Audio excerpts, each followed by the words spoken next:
언제 행복하세요? 어느 청년에게 언제 행복하냐라고 물어봤더니 일이 잘 풀릴 때 행복합니다 라고 대답을 합니다. 또 다른 청년에게 물어봤습니다. 언제 행복합니까? 맛있는 음식을 먹을 때 행복합니다. 또 물어봤습니다. 언제 행복합니까? 그랬더니 이 청년은 아름다운 산속을 걸어갈 때 행복합니다 라고 대답을 했습니다. 현대인들 참 바쁘지요. 옛날이면 하루 종일 걸어도 못 걸어갈 거리인데 자동차가 워낙 발달되어 있다 보니까 하루 만에 갔다 오는 출퇴근하는 하기 같지요. 또 예전 같으면 정말 감당할 수 없는 참 많은 분량의 업무들을 기술이 좋아지고 컴퓨터가 발달되고 하다 보니까 그 며칠이 걸려서 해야 될 일들을 하루 만에 다 해내기도 하지요. 그래서 그런지 이 시대를 무한 경쟁의 시대라고 이야기들 합니다. 취업하기 위해서 경쟁을 했는데 취업하면 또 승진하기 위해서 경쟁을 해야 되고요. 이제 제법 자리 잡았다 싶으면 또 젊은 세대하고 생존 본능의 생존의 경쟁을 벌여야 하는 그런 시대를 살아가고 있습니다. 정말 바쁘고요. 정말 정신이 없습니다. 그런데 흔히들 바쁘면 좋지라고 이야기를 합니다. 바쁜 게 좋기도 하겠지요. 그 바쁨이라고 하는 게 정말 소용돌이처럼 우리 삶 속에서 얼마나 휘몰아치고들 있습니까? 그렇게 바쁜 이 시대를 우리가 살아가다 보면 행복이 무엇인지 우리가 놓치고 살기 정말 쉽습니다.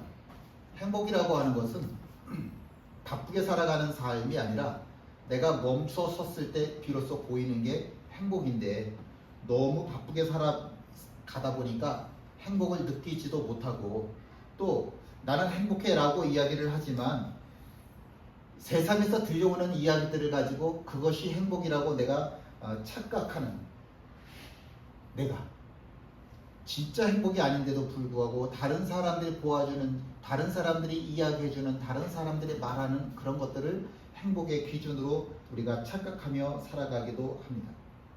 일이 잘 풀릴 때 행복하다라고 이야기를 했는데 살아보시면서 내가 일이 잘 풀릴 때가 많아요? 안 풀릴 때가 많아요?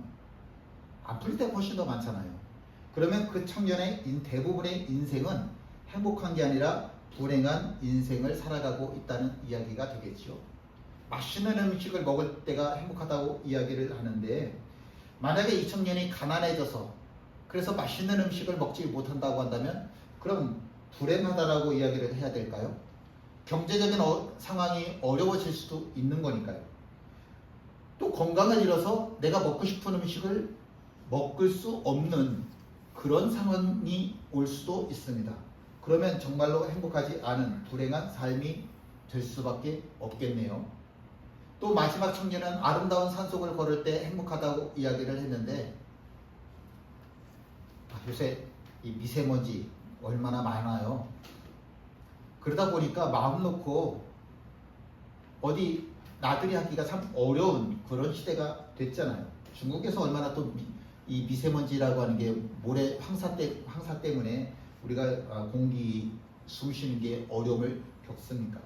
창문을 마음 놓고 열어 놓을 수도 없고 또 어떤 경우는 바빠서 여행을 다닐 수 없을 때도 있고 사고를 당해서 걸을 수 없는 상황이 올 수도 있고 그렇다고 한다면 아름다운 산속을 걸어갈 때 행복하다라고 이야기했던 사람의 나머지 인생은 또 불행할 수밖에 없을 겁니다. 세상에서 제일 최고인 부자는 누구일까? 제가 아침마다 보내드리는 글에 이런 글을 기록했었습니다. 남태평양의 작은 섬에 사는 한 사람 이야기였었습니다. 이 사람은 자기가 살고 있는 그 섬 넘어 그 해변이라고 하는 것을 본 적도 없고 상상해 본 적도 없었습니다. 작은 섬이다 보니까 음식과 물이 풍요하지도 않습니다. 매일 가족을 먹이기 위한 물고기를 잡아야 했고 가족을 위해서 물을 저 이웃섬에서 떠다가 와야만 했었습니다. 정말 귀찮은 일들이 매일매일 반복이 되었지만 그러나 이 사람은 귀찮아하지 않고 오히려 그러한 일들을 통해서 만족감을 누리며 살고 있습니다. 우리는 음악계에 내가 좋아하는 음악을 듣고 음악회에 가기도 하지만 이 사람은 매일같이 듣는 파도소리, 새들의 노래소리 아니면 천둥소리를 들으면 그것이 이 사람에게는 음악, 노래소리였었습니다. 화가가 그린 멋진 그림 하나 걸어놓지를 못했지만 아침에 뜨는 장관 일출 장면을 보고요. 저녁에 해가 지는 장면을 보면 그것보다 더 아름다운 그림이 세상에 또 어디 있겠습니까? 저녁이면 텔레비전을 보는 대신에 하늘의 별과 달을 바라봅니다. 세금 걱정해 본 적도 없고 노후연금에 대해서 걱정해 본 적도 없었습니다. 언제나 마음의 평화가 가득한 사람입니다. 부자는 더 이상 가질 게 없는 사람이 부자인 거고 가난한 사람은 모자르다 하고 계속해서 가져야만 하는 사람이지요. 그렇다고 한다면 이 남태평양에 있는 사람은 세상에서 가장 큰 부자입니다. 정진영 회장, 빌 게이츠 이런 사람들 더 많이 가지려고 하는데 근데 그 사람들이 가지려고 하는 한 이 사람들은 더 무언가를 채워야만 하는 가난한 사람들에 불과한 거니까요. 얼굴에 미소를 잃어버린 사람이 너무 많아요. 정말 사람들이 부러울 만큼의 돈을 가졌는데 근데 얼굴에 미소를 잃어버렸어요. 다른 사람들이 부러울 만한 직업을 가졌는데 마음의 평화가 없는 겁니다. 다른 사람들 볼 때는 즐길 것 다 즐기면서 살아가고 있는 인생인데 이 사람의 마음은 기쁨이라고 하는 것을 누려본 적이 언제인지 모르겠습니다. 마음의 평화, 행복 이것은 절대로 돈으로 살 수가 없습니다. 함께 읽지요. 1년 6개월을 머물며 그들 가운데서 하나님의 말씀을 가르치니라. 18개월 동안 사도 바울이 고린도에서 말씀을 전합니다. 자, 지금부터 잠깐만 상상을 해보죠. 18개월 동안 사도 바울이 고린도에서 말씀을 전할 때 다른 사람들이 먹어보지 못한 기름진 음식들을 사도 바울이 많이 먹었을까? 아니요. 이 사람에게는, 이 사도 바울에게는 하루 세 끼도 굉장히 뭐라 그래야 될까요? 그렇게 여유로운 그런 삶을 살지는 않았어요. 다른 사람들처럼 맛있는 음식을 그렇게 먹으면서 선교 여행을 했던 그런 일들은 없었습니다. 18개월 동안 고린도의 산천을 누비면서 야 여기 정말 이쁘다 여기 정말 이쁘다 그렇게 여행을 하면서 다녔었을까? 아니요. 그러지 않았어요. 오히려 조직적으로 1년 6개월 동안 사도 바울이 겪었던 것은 조직적으로 전투를 마치 전쟁을 치르는 것처럼 유대인들이 싸우자고 덤벼드는 그런 시간을 18개월 동안 지냈고 마지막에는 급기야 이 유대인들에 의해서 법정으로 끌려가서 난데없는 법정 싸움까지 벌여야만 했었습니다.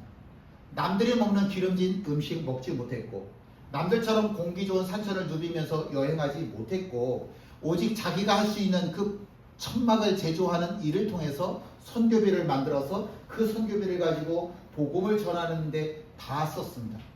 자기 계획대로 되는 일보다는 계획대로 되지 않는 일들이 훨씬 더 많았던 것이 사도 바울의 인생이었었습니다. 그러면 우리가 계획대로 되지 않고 먹을 것도 제대로 먹지 못하고 누릴 것도 제대로 누리지 못하는 사도 바울 정말 불행한 사람이야. 우리가 그렇게 이야기할 수 있을까요?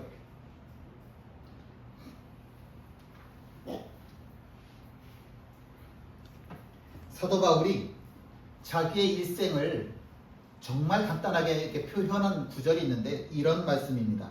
함께 읽지요.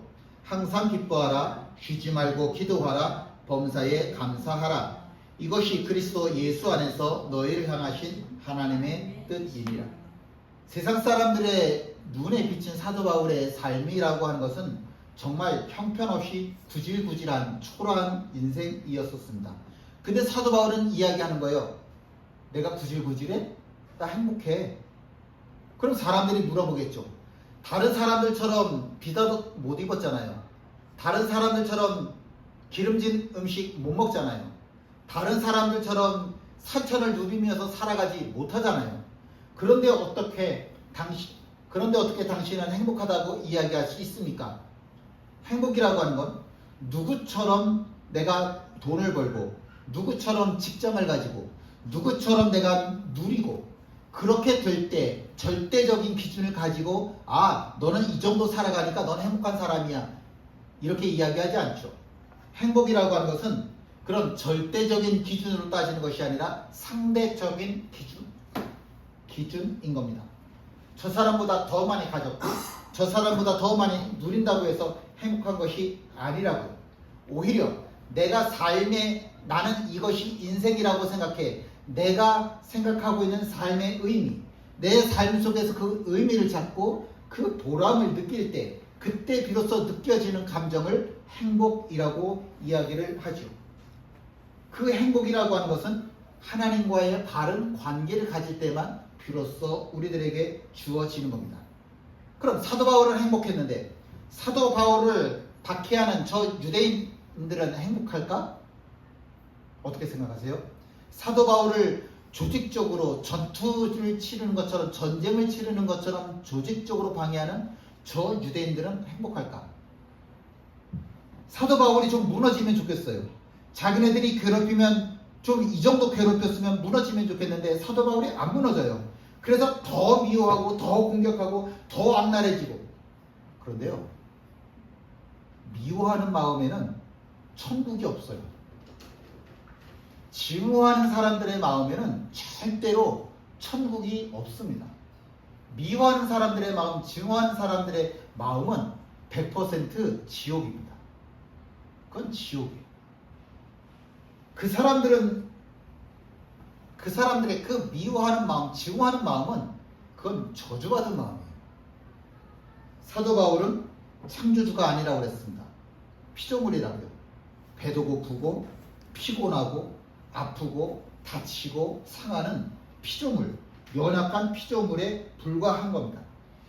지금 자기를 1년 6개월 동안 18개월 동안이나 죽이겠다고 달려드는 저 유대인들을 바라보면서 사도 바울의 마음도 상처를 받을 수밖에 없었습니다. 그래서 무슨 결심을 했냐면 내가 차라리 입을 다물어야 되겠다. 내가 복음을 전하지 말아야 되겠다 라고 생각을 한 겁니다. 그때 주님의 음성이 들렸습니다. 함께 읽지요. 주께서 환상 가운데 바울에게 말씀하시되 두려워하지 말며 침묵하지 말고 말하라. 내가 너와 함께 있음에 어떤 사람도 너를 대적하여 해롭게 할 자가 없을 것이니 이는 이 성 중에 내 백성이 많음이라 하시더라. 부활의 주님이 말씀하십니다. 지금까지 하던 것처럼 계속해서 복음을 전해라. 저 사람들이 어떠하다고 해서 네가 입을 다무는 그런 일은 절대로 하지 마라. 왜? 너에게는 나 부활의 주 내가 너와 함께 있다. 이것만으로도 너가 얼마든지 지금처럼 복음을 전해야 될 이유가 있다. 또 한 가지, 이 고린도 땅에는 구원을 받아야 할 나의 백성들이 너무 많다. 그런데 너가 입을 다물고 있으면 이 사람들이 구원을 받을 수가 없잖냐. 너 입을 벌려서 저 사람들에게 복음을 전하여야 한다. 하나님께서는요, 사도 바울을 동역자로 사용하기를 원하셨습니다. 예전에 하나님께서 사도 바울이 아니라 그 이전에 다윗도 엘리야도 당신의 동역자로 삼으셨던 것처럼 지금은 사도 바울을 동역자로 삼으시기를 원하시는 겁니다. 사도 바울은 하나님이 당신 자기 자신을 얼마나 귀하게 여기시는지 잘 알고 있습니다. 물론 내 옷은 허름하고요. 나는 하루 3끼 먹는 것조차 어쩔 때는 사치일 수도 있고요. 그런데 하나님 앞에서 나라고 하는 존재가 얼마나 값진 자이지 아는 거예요. 하나님이 나를 그렇게 귀하게 여기시네? 그러면 내가 세상에서 제일 가치 있는 사람이지. 어제 우리 규아가 100일이었거든요. 근데 규아보다 더 예쁜 옷 입는 아기 있을 거고 규아보다 더 비싼 잠자리 해주는 그런 부모가 있을 거예요. 말레이시아인가 그 9살짜리, 15살짜리, 15살짜리 딸한테 5억 원짜리 그 자동차를 선물을 했더라고요. 생일 선물로. 그렇게 못하잖아요. 그렇게 못한다고 한다면 주야가 불쌍한 건가요? 아니지.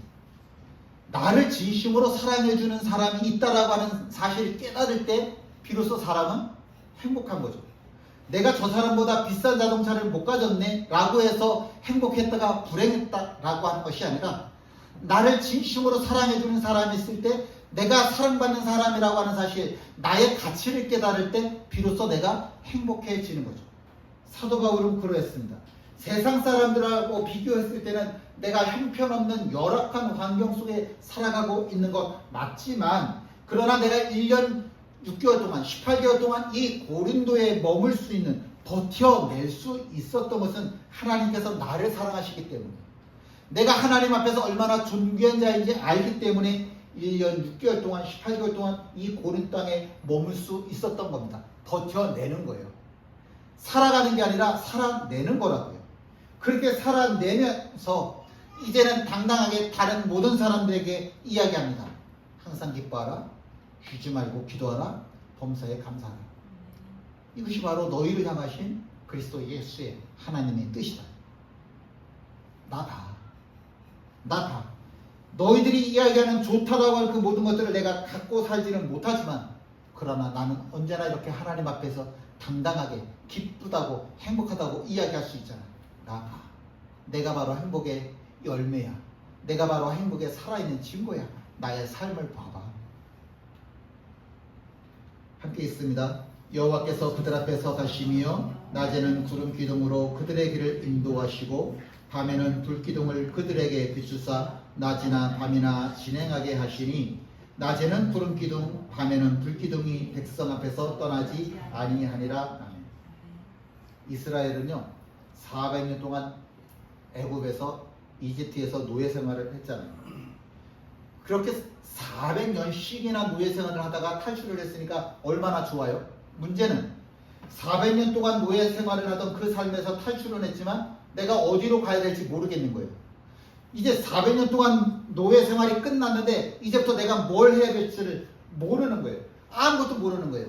이제 이 애굽 땅에서 나오기는 했지만 어떤 적들이 나를 기다리고 있는지, 내가 그 가나안 땅에 들어갈 때까지 무엇을 먹고 살아야 될지 아무것도 모르겠는 거예요. 그런데 정말 다행인 건 뭐냐면, 하나님께서 이렇게 말씀하셨잖아요. 여호와께서 그들 앞에서 가신다. 하나님께서 그들 앞에서 가신다. 하나님만 바라봐라 라고 하나님께서 말씀하신다라고 하는 거예요. 어디로 못 갈지 모르겠다고? 뭘 먹어야 될지 모르겠다고? 뭘 입어야 될지 모르겠다고? 날 봐. 내가 너희들 앞에 있으니까 나를 봐. 안 보이잖아요 하나님. 내가 불기둥으로 너희들 눈앞에 갈게. 내가 구름 기둥이 되어서 너희들 앞에 갈게. 그럼 너희들 눈으로 나를 볼 수 있잖아. 그러니까 나를 보라고. 하나님만 바라본다라고 하는 이야기는 하나님을 신뢰하라는 얘기예요. 내가 무엇을 먹고 무엇을 마실지 염려할 수밖에 없는 게 우리네 인생인데, 그런데 염려하지 말고 나를 신뢰해봐. 너가 무엇을 할 수 있다라고 자꾸 생각하고 그것 때문에 고민하지 말고 앞서가는 나를 바라봐. 우리 아까 찬양했는데 하나님은 세계를 여시는 하나님, 세계를 만드시는 하나님이시라고요. 내가 길을 만들어서 가는 것이 아니라, 광야에는 길이 없어요. 광야에는 길이 없다고. 다 뚫려 사통팔달 다 뚫려 있는 것 같지만 그게 다 길이 아니라고요. 가야만 하는 길은 그들 눈앞에 온전하게 보이지 않는다고요. 그게 광야거든요. 그런 광야 같은 인생을 살아갈 수밖에 없는 게 우리네 인생인데, 그때 하나님께서 말씀하시는 게 뭐냐면 날 봐. 내가 너희들 앞에 가니까 그게 곧 길이고 그게 너희들이 곧 해야 될 일이야. 그럼 먹거리는요? 그거 너희 걱정 아니야. 너희들의 먹거리 내가 아침이면 만나러, 저녁이면 매출하기로 너희들에게 줄게. 나를 신뢰하면 너희들의 시작이 되어주고 너희들의 마지막 알파와 오메가가 되어줄게. 나를 봐. 나를 신뢰해. 이스라엘이 해야 되는 제일 첫 번째 사명이 뭔지 아십니까? 그거는 하나님만 바라보는 일입니다. 그게 이스라엘이 해야 되는 첫 번째 일이에요. 이게 사명이라고. 내가 나가서 어떤 거대한 일을 하기를 하나님께서 원하시는 것이 아니라 나를 봐. 나를 신뢰해. 이게 너가 해야만 하는 첫 번째 사명이야.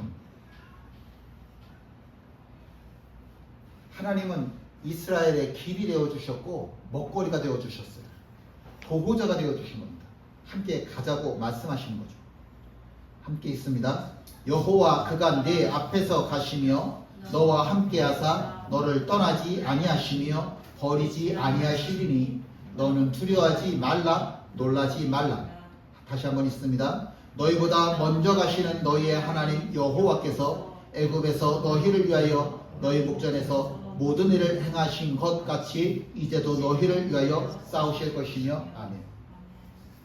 공통적으로 성경에서 말씀하는 원칙은 다 똑같아요. 하나님이 내 앞에 가신다. 하나님을 바라봐라. 이거는 네가 하나님을 신뢰하느냐 신뢰하지 못하느냐의 문제이다. 근데 하나님을 신뢰하는 자는 생명을 얻을 것이고요, 하나님을 신뢰하지 못하는 자는 죽음을 얻을 수밖에 없는 겁니다. 하나님을 신뢰해. 네 앞서 행하시는 하나님을, 너보다 먼저 가시는 하나님을 신뢰해라. 이스라엘의 위대한 지도자 모세가 죽을 때가 됐습니다. 모세도 죽을 수밖에 없는 연약한 자인 거예요. 마치 신과 같았어요. 야, 어떻게 홍해를 갈려? 어떻게 만나를 떨어줘? 만나를 줘? 어떻게 메추라기를 줘? 어떻게 반석에서 물을 줘? 와! 그런데 그 위대했던 사람 같지 않았던 신과 같았던 그 모세도 죽을 때가 됐고 죽더라고. 그리고 누가 지도자가 되냐면 여호수아가 그 뒤를 잇게 되는데, 여호수아가 참 답답하죠. 이제부터 사람들은 내가 먹는 것도 모세하고 비교할 거고, 내가 입는 것도 말하는 것도 자는 것도 사람들 만나는 것도 다 모세하고 자기를 비교할 겁니다. 얼마나 부담스러울까. 근데 가장 부담스러운 건 이거죠. 이제 내가 리더가 돼서, 내가 지도자가 돼서 요단강을 건너 가나안 땅에 들어가 저 가나안 땅을 정복해야만 한다는 것. 이게 여호수아에게 있어서는 가장 큰 부담이 되는 일이었을 겁니다. 사람들도 궁금해요. 과연 저 여호수아가 해낼 수 있을까? 저 최민수 집사가 과연 해낼 수 있을까? 저 이진희 집사 과연 해낼 수 있을까? 사람들은 궁금해요. 이 어려운 일을 저 사람은 과연 해낼 수 있을까? 그리고 이렇게 쳐다보는데 수근수근 거리죠. 비난하기도 하고 뭐라고 걱정하기도 하고 별별 소리가 다 들려오죠. 근데 가장 두렵고 떨리는 건 누구예요? 여호수아지. 여호수아보다 더 두렵고 떨리는 사람이 어디 있겠어요? 자신 있게 야 내가 다 해낼게 이렇게 얘기하기도 좀 그렇고, 난 못하겠어 뭐 이렇게 이야기할 수도 없고. 이런 여호수아가 할 수 있는 유일한 한 가지는 뭐냐? 모세처럼 하는 거예요. 모세가 뭐예요? 내 앞에 가시는 하나님을 바라보는 거였습니다. 그래서 너희보다 먼저 가시는 너희 하나님 여호와께서 애굽에서 너희를 위하여 너희 목전에서 모든 일을 행하신 것 같이 이제도 너희를 위하여 싸우실 것이다. 하나님이 모세를 위해서 앞서가시는 것처럼, 하나님께서 여호수아를 위해서 앞서가신 것처럼 하나님께서 너의 앞에 가신다. 그 하나님을 바라봐. 남의 하나님은 백날 바라봐야 쓰잘데기 없다. 부모의 하나님 백날 바라봐야 쓰잘데기 없다. 내 하나님을 만나야 된다. 내 하나님을 만나야 된다. 내 하나님을 만나야만 한다. 제가 그냥 노안이 시작됐는지 밤운전이 쉽지 않더라고요. 밤운전인데 자꾸 이게 낯선 길처럼 여겨질 때가 너무 많아졌어요. 아는 길인데도 이게 자꾸 생소해지더라고요. 이런 게 노안인가 봐요. 이 삶이라고 하는 건 흔히 길이라고 표현을 하죠. 길. 이 낯선 길이라고 하는 거는 누구한테나 다 생소합니다. 낯선 삶이라고 하는 건 누구한테나 다 생소합니다. 어제 갔던 길하고 오늘하고 똑같나요? 아니요. 갑자기 길이 펴서 땅이 푹 꺼질 수도 있고, 어제하고 똑같은 길이었는데 갑자기 어디선가 차가 튀어나오는 그런 길일 수도 있고, 어제 갔던 길이라고 해서 오늘 똑같은 길 절대로 아닙니다. 길이라고 그러니까 에이 되돌아가면 되지. 근데 삶이라고 하는 건 되돌아갈 수가 없잖아요. 삶을 어떻게 되돌아갈 수 있습니까? 틀린 건 틀린 거지.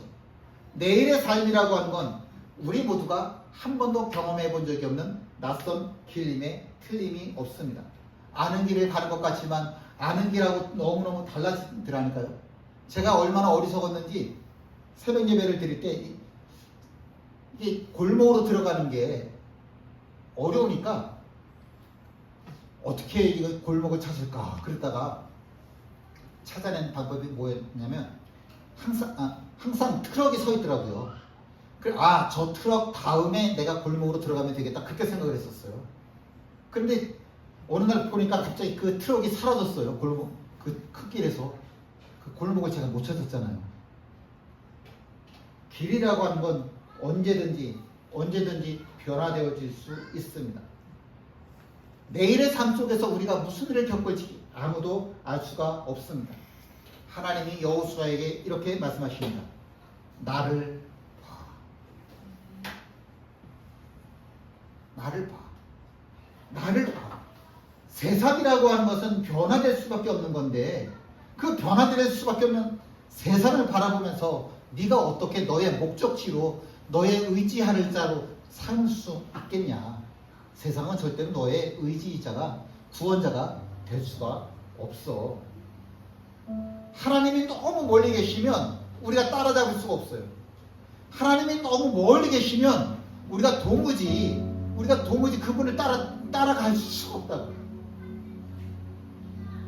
아기를 데려가는데 아기 손을 이렇게 잡잖아요. 그러면 내가 바로 옆에서 아기가 따라올 수 있는 만큼만 내가 앞서가야 돼요. 아기가 따라올 수 없는 거리로 쫓아가면 아기들이 날 못 쫓아온다고. 모세의 눈에는 하나님이 여기 계셨고 그 길을 정확히 따라가는 겁니다. 그래서 모세가 될 수 있는 거예요. 여호수아도 마찬가지예요. 내 눈앞에 보이는 하나님을 따라가니까 그가 능력이 있고 없고의 문제는 나중이에요.